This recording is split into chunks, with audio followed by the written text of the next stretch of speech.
Բարև ձեզ հարգելի ռադիոլսողներ, նաև հանրային ռադիոյի կայքում, YouTube-յան էջում, Facebook-յան էջում մեզ հետևողներ, այսօր ներկայացնելու ենք մի երաժշտական մասնագիտություն, թե որն է այն, նախ լսենք իմ գործընկեր Իզաբելլա Գրիգորյանին։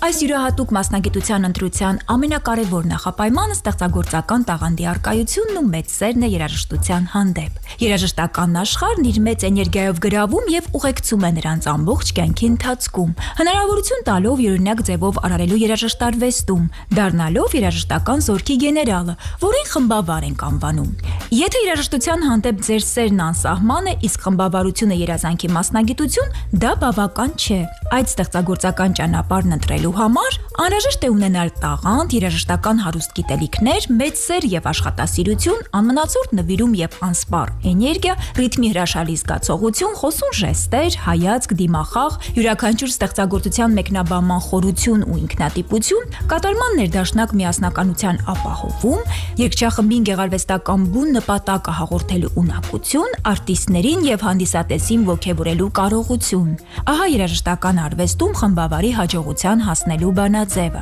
Խմբավարներն են ողջ ստեղծագործական խմբի շարժիչ ուժը, երաժշտական զորքի գեներալը, որոնց շնորհիվ են միաձուլվում եւ ստեղծվում ներդաշնակություն, մոգական կապ ու դյութիչ երաժշտություն։ Այսօրվա հաղորդման թեմայի պատասխանատվությունն իր վրա է վերցնելու մի արվեստագետ, որի կենսագրությունն ու ստեղծագործական անցած ճանապարհն առավել քան տպավորիչ են։ Փայլուն տիրապետելով իր մասնագիտության գաղտնիքներին եւ հմտություններին, տարիների ընթացքում նա իր ողջ տաղանդը, գիտելիքներն ու փորձն ամբողջովին նվիրաբերում է հայ երաժշտության արվեստի ու երաժշտական կրթության զարգացմանը։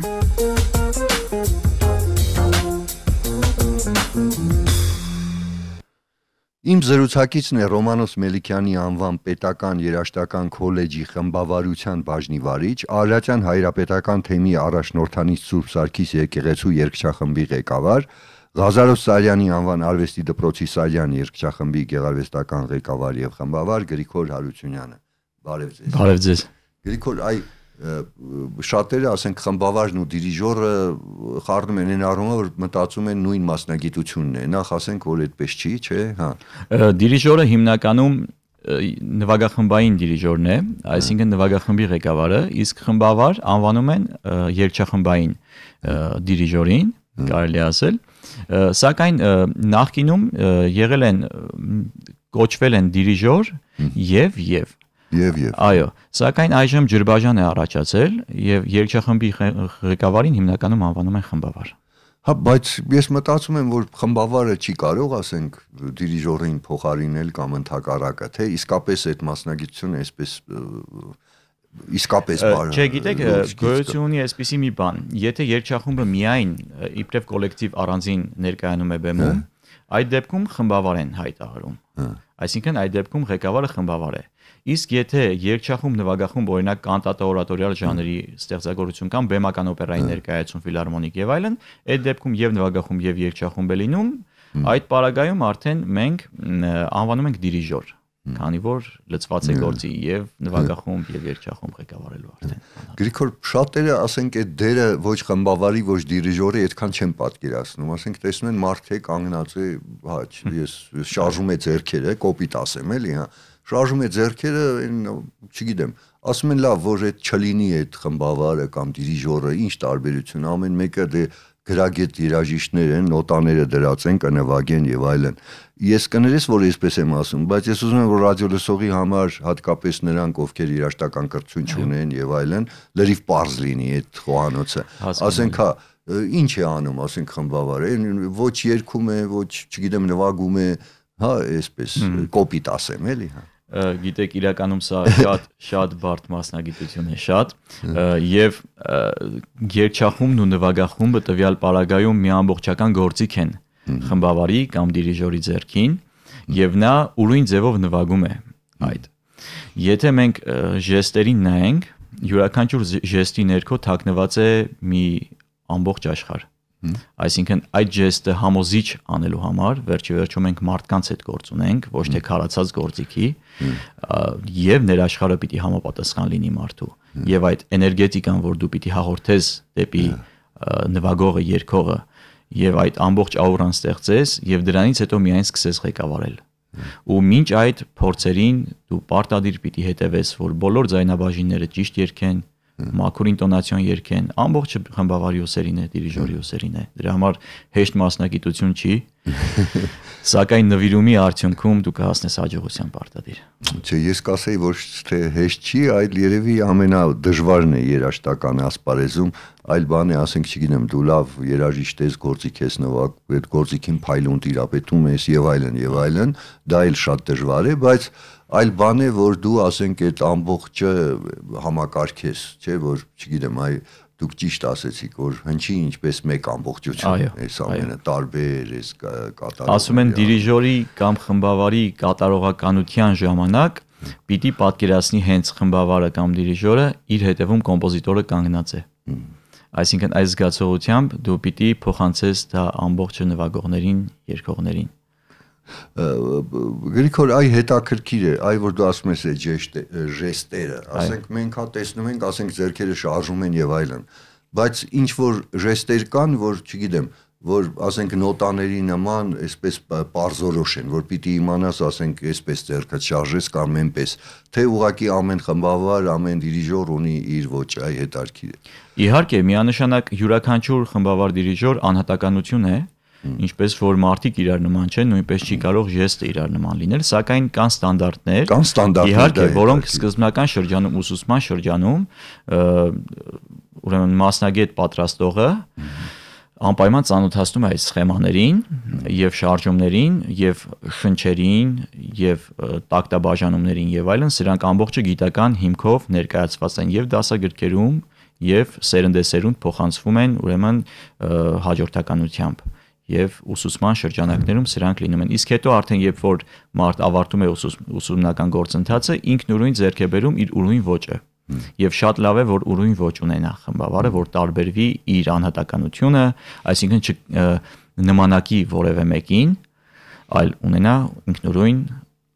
ստեղծագործական ոճ։ Չէ, այսինքն ձեռքը պիտի, չգիտեմ, վերև բարձրացնես, ներքև, այդ ամենը ուզում եմ ասեմ, որ ինչ որ կանոնակարգված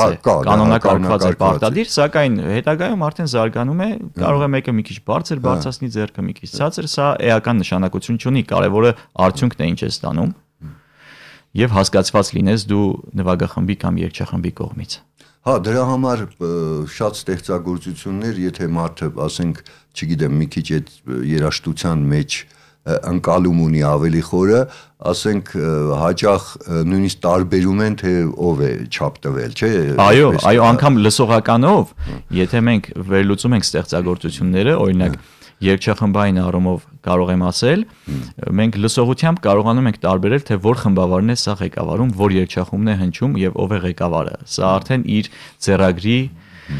եւ ոճի անհատականության արդյունքն են։ Գրիգոր, այ հետաքրքիր է, որ ասենք նայում եմ քո անհատական փորձը, էլի, որ ասենք այլ բան է դու, չգիտեմ, չափ տաս պրոֆեսիոնալ երգչախմբի, որ մարդիկ ասենք աշխատավարձ են ստանում, պարտավոր են գալ եւ այլն այդ ժամերին։ Այլ բան է, ասենք սիրողական, նույնիսկ ինչ որտեղ մանկական եւ այլն, հա։ Չգիտեմ, ես մտածում եմ, որ այն ոչ պրոֆեսիոնալներին ավելի դժվար է նրանց հետ աշխատել, այդպես է թե չէ։ Գիտեք, երջանիկ մարդ եմ այդ առումով, քանի որ բախտ եմ ունեցել եւ բախտ ունեմ մինչ այժմ եւ շփվելու ղեկավարելու կոլեկտիվներ մանկական, երիտասարդական, միասեռ, երկսեռ եւ ավագ տարիքի, արդեն ձեր ասած պրոֆեսիոնալ կոլեկտիվը եւ տարբեր է, գիտեք, հեշտ ու դժվարի հարցը չի այստեղ։ Այստեղ ուրեմն ստեղծագործական գործընթացին ճիշտ մոտենալու հարցն է։ Եթե դու մանուկների հետ աշխատես, ինչպես կաշխատես երիտասարդների հետ, դու չես հաջողի։ Այստեղ արդեն ներքին խառնվածքի հարց է, թե ինչպես ես մոտենում, դու մանկավարժորեն պետք է մոտենաս այդ պարագայում։ Երիտասարդների հետ այլ աշխարհում ես գտնվում մարդկային առումով, շփումների առումով, իսկ արդեն հասուն երաժիշտների հետ դու աշխատում ես ավելի գիտակցված, իրենց կողմից գիտակցված, դու ինչ որ չես դասյարակչական գործունեություն ծավալում, այլ կոնկրետ երաժշտական գործունեություն ես ծավալում։ Հետաքրքիր է, բազմապրոֆիլ է այս առումով մեր մասնագիտությունը, բայց փառահեղ է իհարկե։ Գրիգոր մի քիչ էլ որ մարդիկ պատկերացնեն, ասենք երգչախումբը ինչ որ կանոններ կան, քանի հոգի պիտի լինի եւ այլն։ Որենք միշտ նայում ենք, որ դե տարբեր չափերի երգչախմբեր կան, հա, բայց երևի ինչ որ ձայների այդ, չգիտեմ, սոպրանո եւ այլն, այսպես ինչ որ դասակարգումներ լինում են, հա։ Այո, եւ դասակարգված է եւ գրանցված է, արձանագրված է Պավել Չեսնակովի կողմից։ Ուրեմն ռուս հայտնի խմբավար, կոմպոզիտոր, ում ձեռնարկով մինչ այժմ մենք ուսումնասիրում ենք այս մասնագիտությունը եւ ասեմ, երգչախմբերը լինում են տարբեր տիպի եւ տարբեր ծավալի։ Երգչախումբը լինում է մանկական, միասեռ, երկսեռ եւ խառը։ Եվ ըստ քանակության բաժանում ենք կամ կամերային, կամ ակադեմիական։ Այսինքն փոքրականակ 25-35 հոգանոց խմբերը մենք մինչև 35 կամերային անվանել, դրանից հետո միջին քանակությամբ, իսկ օրինակ ազգային ակադեմիական երգչախումբը մեր 100-ից ավել երկիշներ կան, դա ակադեմիական երգչախումբն է։ Ու երևի ըստ ձայների են բաժանում։ Իհարկե, սոպրանո, ալտ, տենոր, բաս, 4 ձայն է, հիմնական բաժանում։ Իհարկե մարդկային ձայնը տարբեր ելևեջները, երանգներ ունի, ներողություն, ոչ թե ելևեջ, սակայն երգչախմբի կազմում կանանց ձայները բաժանվում են 2 բաժնի, սոպրանո եւ ալտ, իսկ տղամարդիկ տենոր եւ բաս։ Տենոր եւ բաս։ Այո։ Եվ սովորաբար այդ տենորները իրար հետ են կանգնում, որ նայեն։ Երկու տեսակով են կանգնում։ 90% երգչախմբերը կանգնում են սոպրանոները իրար հետ, ալտերը իրար հետ, տենորները իրար հետ, բասերը, սակայն պրակտիկայում գործունեության մեջ հանդիպում են երգչախմբեր, գերպրոֆեսիոնալ երգչախմբեր, որտեղ խառն են կանգնում, մի ուրիշ հնչողություն է դա արդեն, ֆանտաստիկ հնչողություն է ստացվում այդ դեպքում։ Հիմա այ հետաքրքիր է, ես նայում եմ աշխարհում ընդհանրապես ուզում եմ երգչախմբային այսպես արվեստը ներկայացնենք, հետո անցնենք թե ոնց դառնան խմբավար։ Աշխարհում եւ Հայաստանում, որ այսպես նայում ենք, ես չեմ կարծում, որ ինչ որ մեծ տարբերություն կա, բայց ինչ որ յուրահատկություն ունեն հայկական, չգիտեմ, երգչախմբերը թե չէ, այսպես նայենք։ Եթե մենք վերցնենք մեր երգչախմբային արվեստը վերլուծենք, սա ազգային հողի վրա զարգացած արվեստ է, քանի որ մեր առաջին խմբավարը եղավ Քրիստափոր Կարամուրզան 19-րդ դարում, իրականում պատկառելի աշխատանք կատարեց նա, քանի որ հասարակությունը դեռևս չգիտեր ինչ բան է ընդհանրապես բազմաձայնությունը, սակայն նա իր խառնվածքի շնորհիվ, իր ջանքերի շնորհիվ, իր նվիրումի շնորհիվ ստեղծեց մի դպրոց, որը մինչ այժմ շարունակվում է եւ մենք պարտական ենք այդ անձին Կարամուրզային, Քրիստափոր Կարամուրզային, շարունակողները եղան Մակար Եկմալյան, Կոմիտաս վարդապետ։ Մեր մոտ ազգային դպրոց է սա։ Եվրոպայում ավելի շատ, իդեպ եկեղեցու շրջանակներում է մեծ մասամբ մեզ մոտ զարգացել խմբերքային պրոֆեսիոնալ արվեստը։ Մասսայական մի կողմ, սակայն եկեղեցուն պրոֆեսիոնալ արվեստն է զարգացել։ Կաթոլիկ աշխարհում, Եվրոպայում ավելի շատ գրիգորյան խորալներ կային 6-րդ դարում, եթե չեմ սխալվում, այո 6-րդ դարում, որոնց հիման վրա սրանք միաձայն ստեղծագործություններ էին, որոնց հիման վրա զարգացավ խմբերքային արվեստը։ Հետագայում բազմաձայն դարավ արդեն։ Եվ այս առումով իրենց մոտ ի տարբերություն մեր հիմնականում եկեղեցում զարգացավ, եթե մեզ մոտ եւ մասսայականներ եւ եկեղեցական, սակայն Եվրոպայում եկեղեցիներում զարգացավ մեծ մասամբ։ Ինչը նաեւ կարելի ասել ռուսական դպրոցի մասին, սա մի ուրիշ աշխարհ է արդեն, այնտեղ զարգացումը տեղի ունեցավ եւ հանրային եւ եկեղեցական շրջանակներում, այսինքն մենք մոտ ենք ռուսներին այս։ Դե հա որտեղ խորհրդային միություն էր, հետո մեծ մասամբ այդ առումով է զարգացել։ Դե Միացյալ Նահանգներում որ նայում ես, այնտեղ չգիտեմ, ջազել կա, այդ եկեղեցում որ նայում ես։ Իրենք ունեն spirituals-ներ, այդ իրենց ազգայինն է դա, կարելի ասել, եթե կարելի ասել ազգային, սակայն հետարքիր ստեղծագործություններ են, հետարքիր խմբերքեր են շատ, մենք էլ կատարում ենք։ Այժմ փորձի փոխանակման արդեն ասպարեզ կա եւ մենք շատ մեծ հաճույքով կատարում ենք եւ համաշխարհային ստեղծագործություններ եւ ռուսական, ինչպես նաեւ շեշտը դնելով ազգայինի վրա։ Հիմա որ գանք Կոմիտասին, այո, ասենք այսպես ասեմ, ըստ քեզ Կոմիտասը, ասենք այս երգչախմբային արվեստում ինչ բերեց մեզ, ինչ տվեց Կարամուրզայից հետո։ Կարամուրզայից հետո հաջորդը եղավ Մակար Եկմալյանը, որը Ներսիսյան դպրոցի երգչախումբը ղեկավարեց աշակերտական եւ իր իսկ պատարագը յուրաքանչյուր Կիրակի կատարում էր այս երգչախումբը աղբյուրները մեզ ասել են որ բացառիկ ճշգրտությամբ եւ մաքրությամբ էր կատարում այս երգչախումբը եթե Կարամուրզան ուշադրություն չէր դարձնում այսինքն նրա գործը կրթելն էր հասարակությանը եւ ներքաշելը այս ամենի մեջ սակայն Եկմալյանը մի քայլ վերև բարձրացրեց եւ պրոֆեսիոնալ սարքեց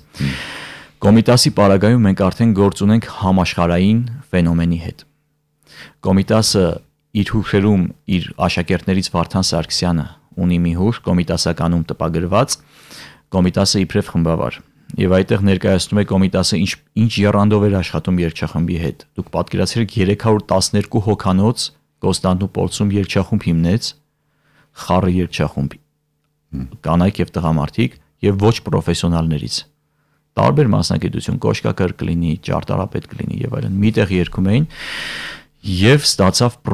գերպրոֆեսիոնալ հնչողություն Կոմիտասը։ Ինձ համար առասպելական մի այդ պատմություն կար, որ կարդացի, որ ասում էր եւ ասում էր որ շրջանից կավառից Այո, ասում էր վանեց ու լաճես, կամ այսպեսի ինչ որ արտահայտություններ էր անում, շատ հետաքրքիր խառնվածքով կերպար է եղել Կոմիտաս վարդապետը եւ որպես խմբավար իր աշակերտների հուշերում մենք տեսնում ենք թե ինչ գիգանտ է եղել նա։ Դե այսպես որ նայում ենք պատմությանը,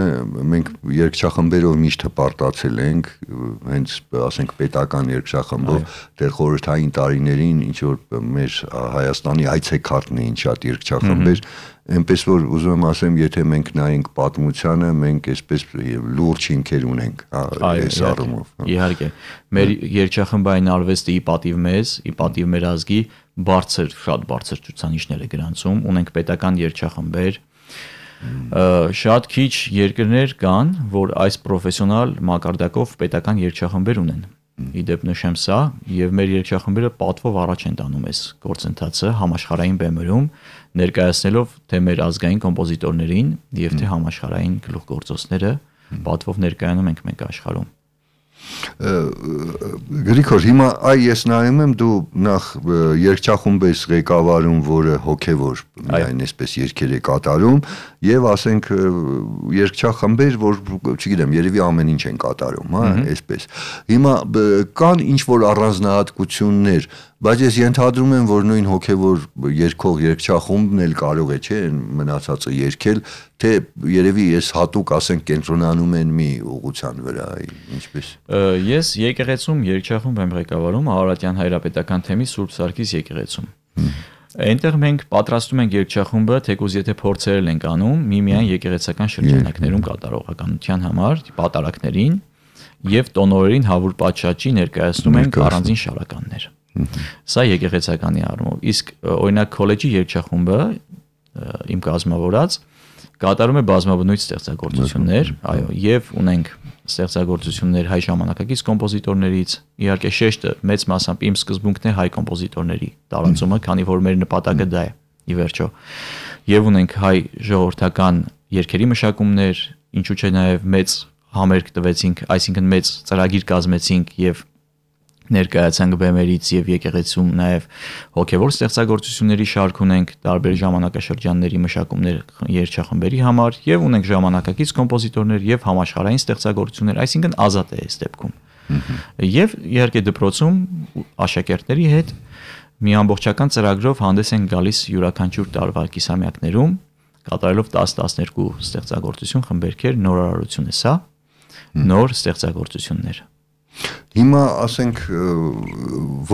ինչպես դառնալ խմբավար, որ այսպես նայում ես ինչ է պետք։ Դե պարզ է, որ խմբավարը պիտի երաժիշտ լինի, ենթադրում եմ, պիտի ոնց է լինի մի գործիք, հա, մի գործիքի տիրապետի ենթադրում եմ, էլի, հա։ Այդպես չի։ Իհարկե պիտի խմբավարը երաժիշտ լինի, քանի որ երաժշտության հետ գործ ունի։ Գիտեք, այսպես է։ Մեր օրերում երաժշտական դպրոցներում գոյություն չունեն խմբավարության բաժիններ։ Բայց ես կարծում եմ դա ինչ որտեղ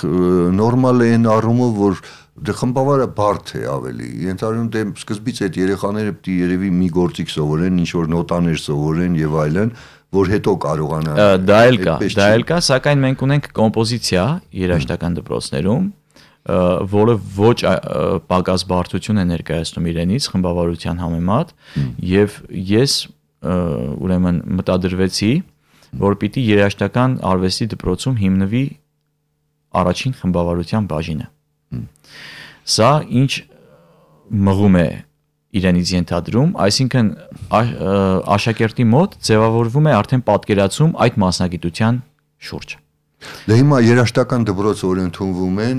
բավականին երկար սովորում են, չէ, 7 ամյա։ Այո։ Ենթադրում եմ որ խմբավարությունը հենց սկզբից չպիտի լինի, երևի պիտի լինի, չգիտեմ, 5-րդ, 6-րդ։ Այո, եւ դիմորդներից པարզ եղավ, որ ուրեմն նրանք այն աշակերտներն էին, որոնք այս կամ այն գործիքը տիրապետում էին արդեն որոշակի չափով եւ բարձր դասարաններ էին։ Մենք նշաձող դրեցինք 10-ից 12-ից սկսած, այսինքն դրանից ցածր տարիքային չի կարող լինել։ Այդ հասկանալի է։ Այո, որոշ չափով պետք է ինքը որպես երաժիշտ մի քիչ կայացած լինի, նոր արդեն անդրադարձ կատարի այս բարդ արվեստին։ Իհարկե սկզբնական շրջանում մենք իրենց հետ աշխատում ենք ժեստերի առումով, այդ նույն սխեմաների առումով եւ այլն, որը հետագայում զարգացումը պիտի ապրի, այսինքն երեխան պիտի հասկանա ինքը ցանկանում է այս մասնագիտությամբ շարունակել, թե ոչ։ Իսկ եթե ցանկանում է հետագայում իր առջև դռներ են բացվում եւ քոլեջում, քոլեջից հետո պատրաստվում է խմբավար արդեն մի աստիճան բարձր դեպի կոնսերվատորիա կամ բուհական համակարգ։ Այ հիմա որ նայում ենք այսքան նոր է երաժշտական դպրոցներում, բայց այ քոլեջներում խմբավարություն միշտ դասավանդել է, իսկ կոնսերվատորիայում դիրիժոր եւ խմբավար, այս տարբերությունը կա թե չկա։ Այո, խմբավարության բաժինը առանձին է, սիմֆոնիկ դիրիժորության բաժինը առանձին, սակայն նույն ամբիոնին են պատկանում։ Սիմֆոնիկ դիրիժորության եւ խմբավարության ամբիոն։ Ասեմ ձեզ, որ սիմֆոնիկ դիրիժորություն դու միանգամից չես կարող ընդունվել կոնսերվատորիա։ Այսինքն մի բաժին պիտի ավարտես, նոր հետո անցում կատարես, քանի որ մենք քոլեջներում դասավանդում ենք երգչախմբավարություն, այսինքն երգչախմբային դիրիժորություն ենք դասավանդում, այդ պատճառով շարունակությունը լինում է կամ մեկ գործիքից հետո, կամ խմբավարության բաժնից հետո նոր ընդունվում է սիմֆոնիկ դիրիժորության բաժին։ Մի րոպե, այսինքն կոնսերվատորիա, որ ընդունվում են միանգամից չեն կարող։ Միանգամից երգչախմբային դիրիժորություն, խմբավարության բաժին։ Եվ ինչքան պիտի սովորեն, որ կարողանան 4 տարի բակալավր, 6 տարի մագիստրատուրա, 2 տարի մագիստրատուրա, միասին 6 տարի։ Այսինքն նրանք այդ 4 տարի սովորում են երգչախմբային, հա։ Այո, երգչախմբային խմբավարություն։ Հետո եթե մագիստրատուրա նոր կարող են սովորել։ Չէ, մագիստրատուրայում եւս դու շարունակում ես նույն մասնագիտությամբ, ավարտելուց հետո իբրև երկրորդ մասնագիտություն արդեն դու ընդունում ես սիմֆոնիկ դիրիժորության բաժին։ Դա որքան է տևում։ Դա էլի նույնքան։ Այո, այսինքն դա այդքան իրականում բարդ մասնագիտություն է, շատ։ Ուրեմն այսպես շեշտենք, որ սիմֆոնիկ դիրիժորությունը այնքան է սովորում, որքան բժշկական մասնագիտությունները գուցե մի բարել ավել, իմանան մարդիկ, ովքեր ուզում են դառնալ դիրիժոր, որ դա երկար ու չարչարից։ Սիմֆոնիկ դիրիժորություն ընտրելուց մարդ պիտի ավելի գիտակից քայլի, սա ավելի գիտակից լինի, հասուն լինի, քանի որ գործ ունես մեծ կտավի ստեղծագործությունների հետ եւ խոհափիլիսոփայական տարրեր են պարունակում սրանք եւ շատ հագեցած ասպարեզ է։ Հիմա Գրիգոր, ես լավ հարցնեմ, չնայած հետո ավելի մանրամասը կհարցնեմ քեզնից քո անցած ճանապարհի մասին, դու չես ուզեցել գնալ սիմֆոնիկ դիրիժորության։ Ոչ թե չեմ ուզեցել, այլ ես ավարտեցի Արդեն տարբեր երգչախմբերի հետ աշխատում էի ուսանողական տարիներից, դասավանդում էի, մագիստրատուրայի առաջին կուրսից ես 2 տեղ դասավանդել եմ, իսկ բակալավրի առաջին կուրսում արդեն երգչախումբ էի ղեկավարում Սուրբ Սարգիս եկեղեցում։ Այսինքն շատ վաղ իմ մոտ ստեղծվեց այդ ամեն ինչը, եւ ես ուղղակի ժամանակ չունեցա անդրադառնալու սիմֆոնիկ դիրիժորությանը, ինձ ամբողջությամբ նվիրեցի խմբավարությանը։ Եվ այս վերջին 1 տարին դիմեցի Գիտությունների ազգային ակադեմիայի արվեստի ինստիտուտ, այնտեղ ասպիրանտուրան շարունակելու իբրև հայցորդ երաժշտագետ որպես։ Այդպես դրա համար անդրադարձ չկատարեցի սիմֆոնիկ դիրիժոր, սակայն շատ եմ սիրում եւ կարծում եմ կարող է մի տարիք գալ, մի շրջան գալ, որ ես զբաղվեմ սիմֆոնիկ դիրիժորությամբ։ Հիմա այս շատ հետաքրքիր է այդ մեկնաբանությունը խմբավարի, այ չգիտեմ այդ ինչ որ նուրբ հասկացություն է։ Հիմա այդ մեկնաբանությունը ես կուզեի հնարավորինս ասենք ռադիոլսողին բացատրենք, թե ասենք այդ նույն կոմպոզիտորին այդ տարբեր խմբավարներ, ասենք որ նայում ես այդ տարբերությունը կա։ Ինչքանով կարող են, չգիտեմ, ասենք ֆիլմերում հեշտ է, ասում ես, չգիտեմ, սցենարից հեռացավ կամ ես գրական ստեղծագործությունից այսպես ազատ մեկնաբանես, չէ՞ կա, որ մեկը ասում են լրիվ հավատարիմ մնաց։ Այստեղ ասենք այդ խմբավարը որքան տարածություն ունի այդ իր, չգիտեմ, ընկալածը մատուցելու, այսպես հեռանում են թե չեն հեռանում, այս հասկացություններ կան թե չէ։ Կան, իհարկե կան, ներողություն, խմբավարներ կան, որ հեռանում են։ Իհարկե, իրենց իսկ զգացողությունը ազնիվ լինելով իրենց նկատմամբ զգացմունքների, զգացողությունների կարող է հեռանան կոմպոզիտորի բնագրից։ Այդպես լինում է, հա։ Լինում է, իհարկե, դրա համար խմբավարը նախ եւ առաջ ինչի շեշտեցի, որ կոմպոզիտորը հետևում կանգնած պիտի լինի այդ զգացողությամբ, դու պիտի այնքան խորանաս պարտիտուրի մեջ,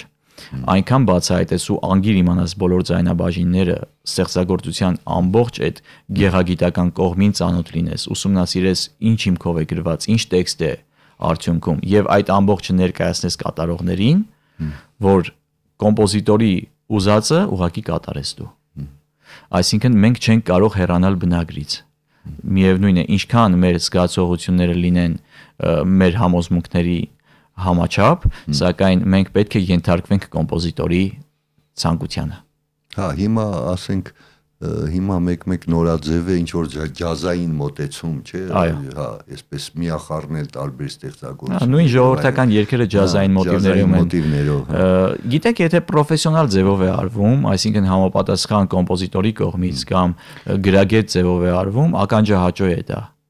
Շատ հետաքրքիր մոտեցումներ կան, սակայն եթե արվում է ոչ պրոֆեսիոնալ, դա ցանկալի չի նման ձևով մոտենալ։ Գրիգոր, ես միշտ հարցնում եմ, այ ինչպես դու ընտրեցիր այս մասնագիտությունը զրուցակցին։ Հիմա այ Գրիգորը Հարությունյանը ինչպես ընտրեց այս մասնագիտությունը։ Ես ասեմ, ես երաժշտական դպրոց չեմ գնացել։ Ես միանգամից ընդունվեցի ժողգործիքների բաժին Ռոմանոս Մելիքյանի անվան պետական երաժշտական քոլեջ, որտեղ այժմ դասավանդում եմ։ Ինչ գործիք էր։ Դհոլ։ Այո։ Ես ընդունվեցի, սակայն մենք անցնում ենք սոլֆեջո հարմոնիա եւ անցնում ենք ընդհանուր դիրիժորություն, ինչպես նաեւ հիմա անցնում են բոլոր գործիքները, կատարողները ընդհանուր դիրիժորություն։ Այսինքն դիրիժորության հիմունքներ դու ճանաչում ես։ Եվ այդ ժամանակ իմ սոլֆեջոյի ուսուցիչը, դասախոսը, տեսնելով ընդունակություններս, ասաց դու ուղակի ափսոսես, եթե մնաս այս բնագավառում։ Քո գիտելիքները ավելի քեզ կծառայեն ակադեմիական շրջանակներում։ Եվ դիրիժորությանս դասախոսը ինձ խորհուրդ տվեց, որ արի երկրորդ կուրսից փոխի մասնագիտությունդ։ Ես սկզբնական շրջանում ճիշտ ասած անակնկալ եկա, քանի որ մինչ այդ ընդհանրապես չեմ մտածել դիրիժոր դառնալու մասին, սակայն լսելով տարբեր երգչախմբեր մոգական աշխարհեր դա ձգեց ինձ ուղղակի ու ես զգացի, որ այո, դա իմն է։ Եվ ես շարունակեցի ուսումս Ռոմանոս Մելիքյանի անվան պետական երաժշտական քոլեջում խմբավարության բաժնում, ավարտեցի, որից հետո ընդունվեցի Երևանի պետական կոնսերվատորիա խմբավարության բաժին 6 տարի ուսումնառության շրջանում ես ստացա երախտապարտ եմ իմ ուսուցիչներին եւ քոլեջի եւ կոնսերվատորիական, որոնք իմ մեջ բացի նրանից, որ տվեցին ինձ գիտելիքներ, այլ նաեւ այդ սերը արտնացրեցին, այդ մղումը արտնացրեցին, որ ես դառնամ խմբավար։ Եվ ես ինձ գտա, իրոք ես դա էի, պիտի դառնայի խմբավար։ Ես չեմ պատկերացնում ուրիշ ձև իմ կյանքը դասավորված հիմա։ Շնորհակալ եմ Գրիգոր, որ եկար, ես հուսով եմ, որ ռադիոլսողը պատկերացրեց ընդհանուր, այսպես ով է խմբավարը, նաև խոսեցինք իհարկե խմբերի մասին, երգչախմբերի մասին, եւ կարծում եմ, չգիտեմ, սա այնպիսի մասնագիտություն է, որ բազմաթիվ մարդկային որակներ է պահանջում, ովքեր ունեն այդ որակները, թող փորձեն լինել խմբավար։ Իմ զրուցակիցը խմբավար Գրիգոր Հարությունյանն էր, նրա հետ զրուցեց Ստեփան Զաքարյանը, կհանդիպենք։